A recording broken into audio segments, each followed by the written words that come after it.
there, this is All 24 News World News Program, and up next are tonight's top stories.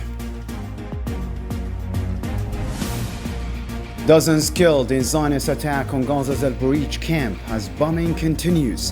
Hamas confirms new ceasefire proposal amid growing global calls to end the war. Sudan army retakes key West Kordofan areas, kills dozens of RSF fighters, including commanders, as the RSF arrests 170 plus, including doctors, in escalating violence. Also coming up, U.S. politicians urge Trump to support Western Sahara's self-determination as Bolton blames Morocco for obstructing referendum, and Spanish parties rally behind Sahrawi independence. And Ukraine warns Russia against disrupting Istanbul talks as Kremlin awaits Kiev's response. The U.S. urges good faith negotiations to end the war. Stay tuned for reports up next. Welcome back to the program. Leading our news tonight, occupation airstrikes killed at least 23 Palestinians and wounded others Thursday morning after bombing a home east of Al-Burij refugee camp in central Gaza, according to local sources. The attack targeted a house with families inside, marking another deadly assault in the ongoing Zionist aggression. Similarly, 9 Palestinians were killed and others wounded in a Zionist airstrike targeting civilians at a Sarai junction in central Gaza City on Thursday, according to local sources. The attack, described as a new massacre by occupation aircraft, struck a group of civilians, leaving 9 martyrs and dozens injured. Separately, on Wednesday evening, Zionist shelling killed 9 more Palestinians across Gaza City, Khan Yunis and Bani Suhaila. Among the dead were 5 civilians, journalist Mohammed Rajab, targeted on a Nafaq street, a child in Shujaia neighborhood, and 3 others in Bani Suhaila and Khan Yunis. The Palestinian Ministry of Health reported 70 martyrs and dozens wounded in relentless Zionist shelling across Gaza since dawn on Thursday. Most martyrs fell in Al-Burij refugee camp, Shujaia and Ashaf neighborhoods, as occupation forces renewed their extermination war on the Strip for the 73rd day.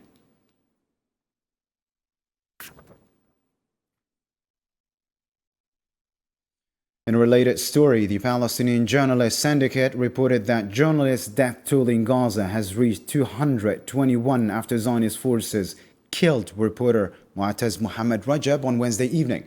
In a statement, the syndicate condemned Rajab's assassination while covering occupation crimes, calling it part of occupation's systematic campaign to silence Palestinian media and conceal its atrocities from the world.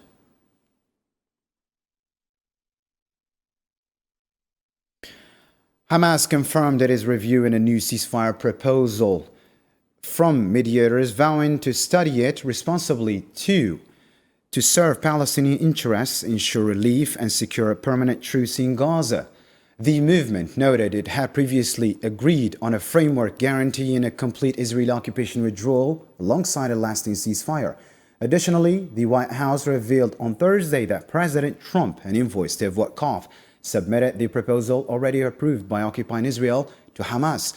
Spokeswoman Caroline Levitt said Hamas hasn't yet responded, but negotiations continue with hopes for a deal. I can confirm that Special Envoy Witkoff and the President submitted a ceasefire proposal to Hamas that Israel backed and supported. Israel signed off on this proposal before it was sent to Hamas. I can also confirm that those discussions are continuing, and we hope that a ceasefire in Gaza will take place so we can return all of the hostages home, and that's been a priority from this administration from the beginning. Turning to the international response, Britain condemned the Zionist occupation's escalated war of extermination on Gaza, demanding immediate humanitarian access. Government spokesman David Pearce stated firm opposition to expand military operations, urging Netanyahu's government to halt aggression and allow aid. He confirmed Britain continues blocking military export licenses that could support the war on Gaza. Separately, Switzerland urged intensified diplomatic efforts to end Gaza's destruction. In a Wednesday statement, it demanded unrestricted humanitarian access and expressed grave concern over the occupation's inflicted civilian suffering.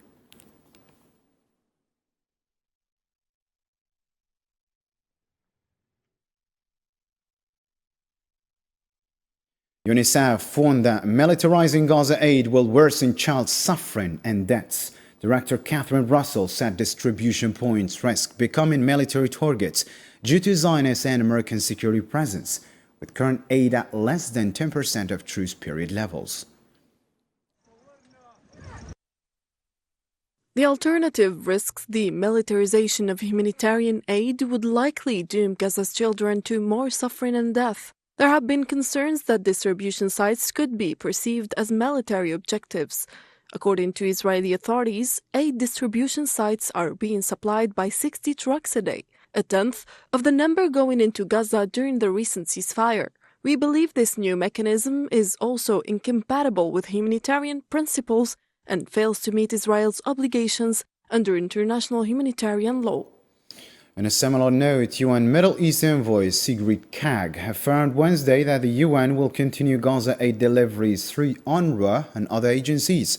Addressing the Security Council, she emphasized the organization's compliance with the international humanitarian law and Resolution 2072, refusing any mechanism violating humanitarian principles. She insisted aid must not be negotiated. The United Nations, including UNRWA, will continue to provide humanitarian assistance based on the principles of impartiality and neutrality. We have a plan in line with international humanitarian law and Security Council Resolution 2720. We remain committed to engage with all parties to implement this.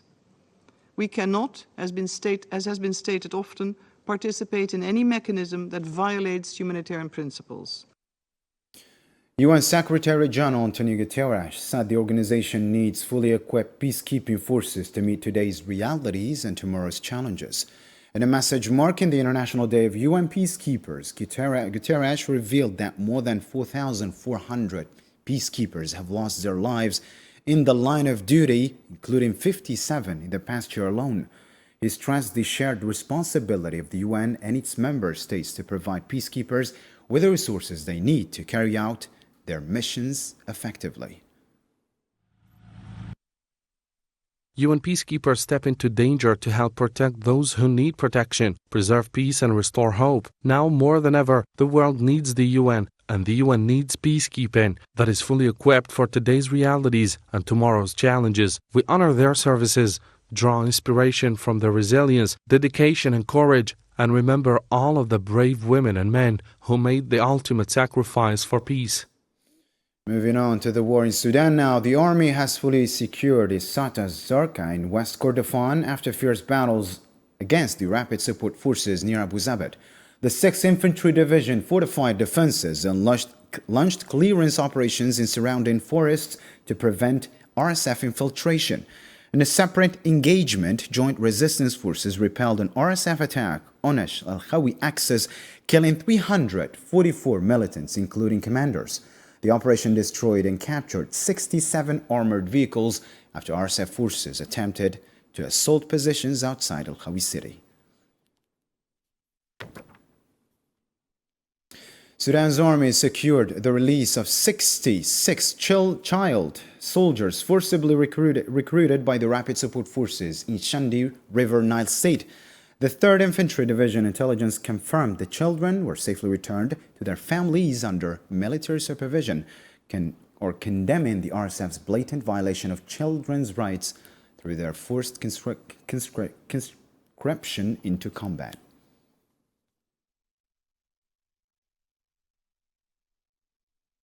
Still with the war in Sudan, the Rapid Support Forces have detained over 170 civilians, including medical staff in East Darfur's Dain, in a forced conscription campaign, according to the Sudanese Doctors Network.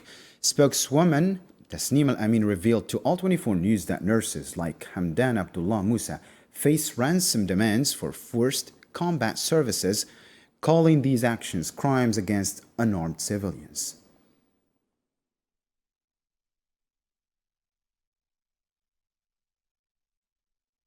Sudan's war has left the country in ruins, no electricity, no water, and hospitals destroyed.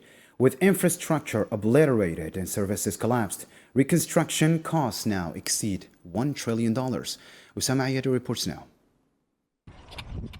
Destroyed bridges, blackouts, empty water stations, and looted hospitals across Sudan bear witness to the devastating impact on infrastructure from 2 years of war. Authorities estimate hundreds of billions of dollars worth of reconstruction would be needed, yet there is little chance of that in the short term given continued fighting and drone attacks on power stations, dams, and fuel depots. Not to mention a world becoming more averse to foreign aid, where the biggest donor, the U.S., has slashed assistance. Most of the main buildings in downtown Khartoum are charred, and once wealthy neighborhoods are ghost towns with destroyed cars and unexploded shells dotting the streets. Sudanese authorities estimate reconstruction needs of $300 billion for Khartoum and $700 billion for the rest of Sudan. If we calculate the losses in the electricity sector, water plants, and other service facilities like hospitals and other buildings, they exceed millions or billions. They exceed billions of dollars. All of Khartoum's power stations have been destroyed. The National Electricity Company recently announced a plan to increase supply from Egypt to northern Sudan and said earlier in the year that repeated drone attacks to stations outside Khartoum were stretching its ability to keep the grid going.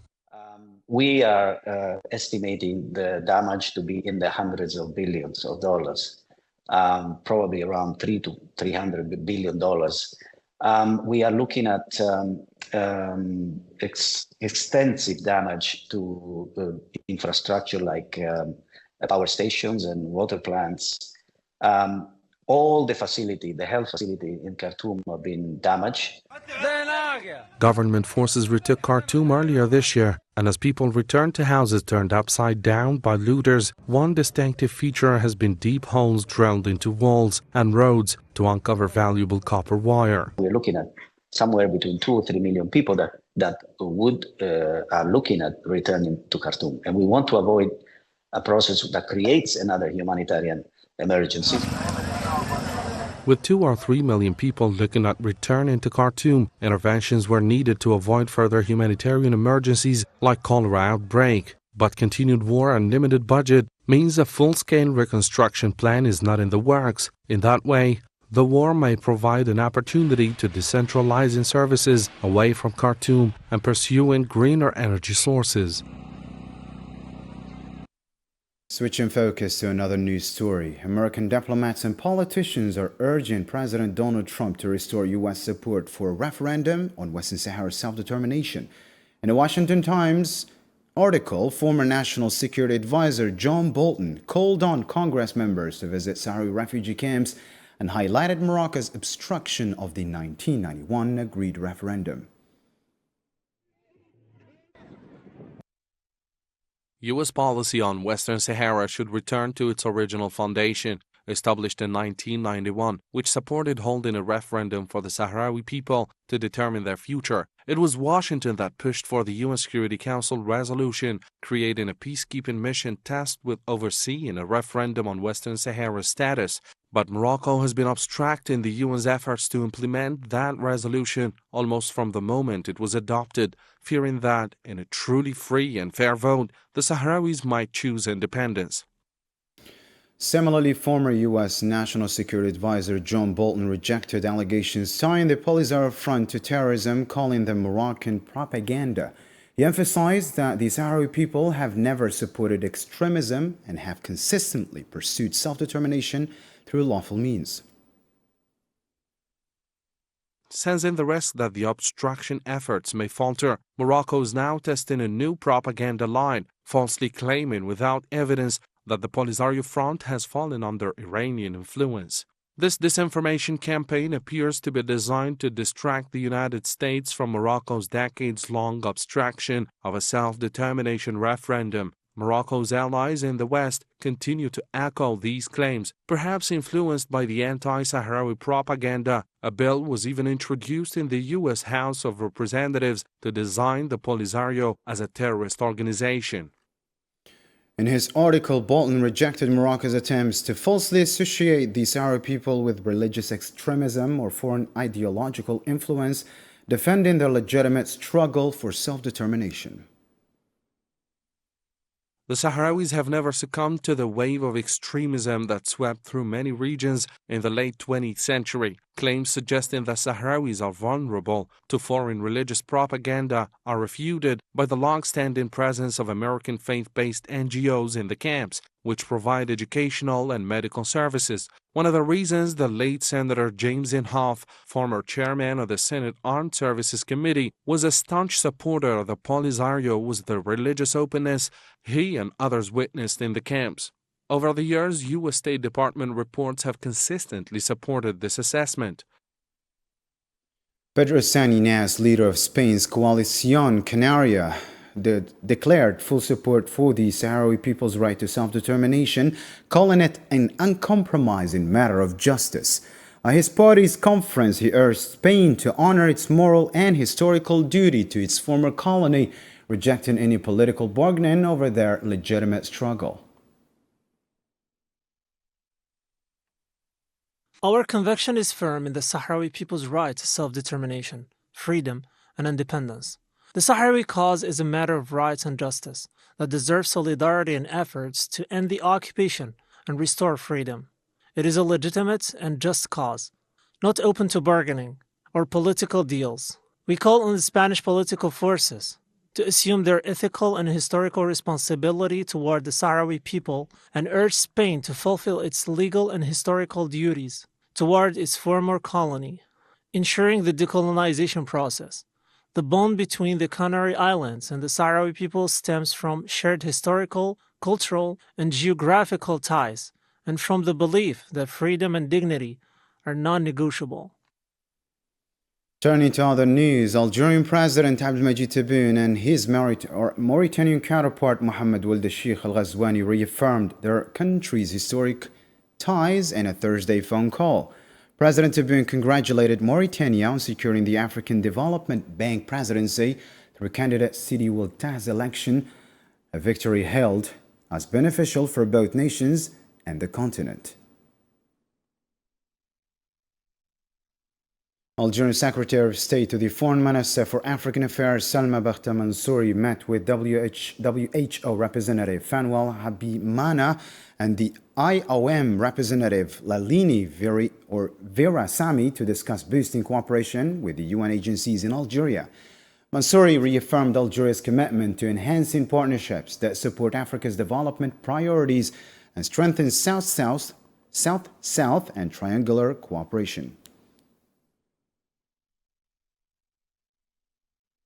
The Algerian news agency confirmed that French circles continue to manage Algerian-French relations through leaks organized with extreme improvisation and clumsiness. The Algerian news agency wrote in response to a report published by the French newspaper L'Express, which claimed to quote its sources as saying that the French authorities intend to prepare a decision to freeze the assets of Algerian officials in response to Algeria's refusal to receive its nationals who have been ordered to leave the French territory.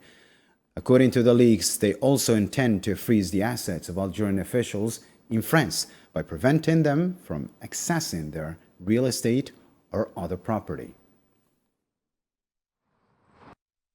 French circles continue to manage Algerian-French relations through leaks organized with extreme improvisation and clumsiness, without showing the slightest remedial action required by the circumstance. Yesterday, it was L'Express's turn to report, quoting its sources, that French authorities may be preparing a decision to freeze the assets of Algerian officials in response to Algeria's refusal to receive its nationals ordered to leave French territory.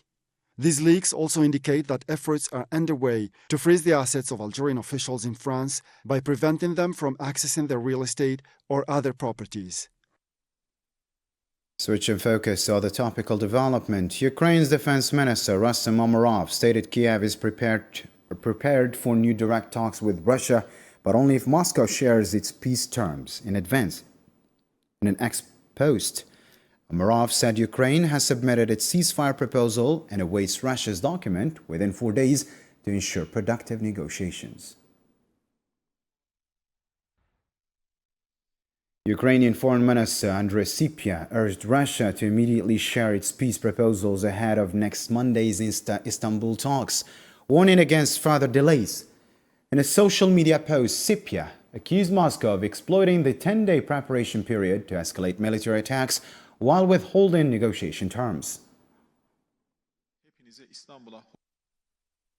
Why should we wait until Monday if the Russians have finally prepared their memo?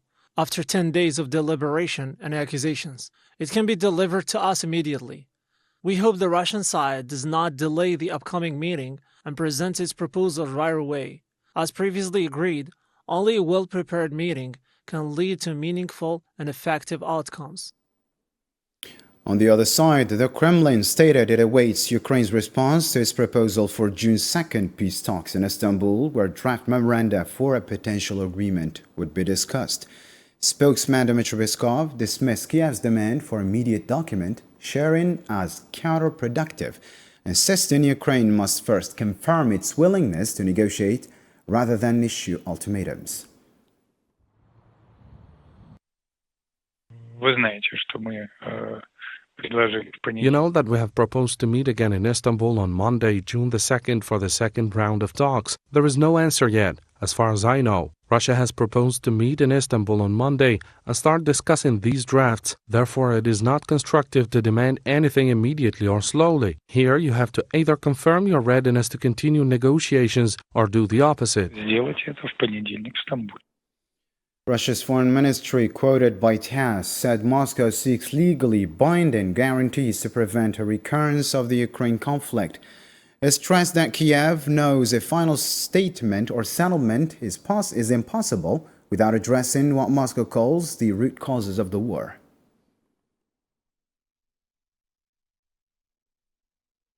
And in a further development to that story, Russian Foreign Minister Sergei Lavrov discussed on Wednesday preparations for upcoming Russia-Ukraine talks in Istanbul during a phone call with U.S. Secretary of State Marco Rubio. According to a Russian Foreign Ministry statement, Lavrov updated Rubio on progress in implementing the May 19 agreements between Presidents Putin and Trump and outlined Moscow's proposals for the next round of negotiations. In other news, Syria signed major energy deals Thursday with international companies to add 5,000 megawatts to its grid, potentially doubling its electricity capacity. Energy Minister Mohammed al-Bashir called it a pivotal step for economic recovery, reconstruction, and easing citizens' hardships. The fourth station is the Deir az-Zor plant, with a capacity of 750 megawatt, in addition to the largest solar power plant in Syria, with a capacity of 1,000 megawatt. This brings the total plant capacity to 5,000 megawatt. This agreement is expected to positively impact many aspects of life in the Syrian Arab Republic, socially, economically, in public services, living conditions, security, and development. It will help meet the high and growing demand for electricity and address the shortage in power generation, moving the country toward energy stability and sustainability. Moreover, the project will stimulate economic growth and support comprehensive development by boosting economic and commercial sectors, factories, and vital infrastructure.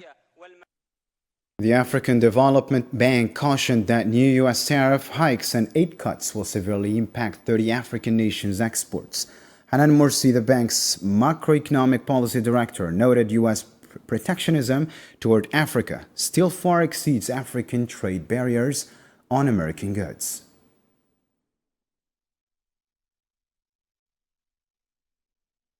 And that brings us to the end of our news program for tonight. For more updates, you can always check our social media platforms as well as our website. On behalf of All 24 News team, thank you for tuning in and good night.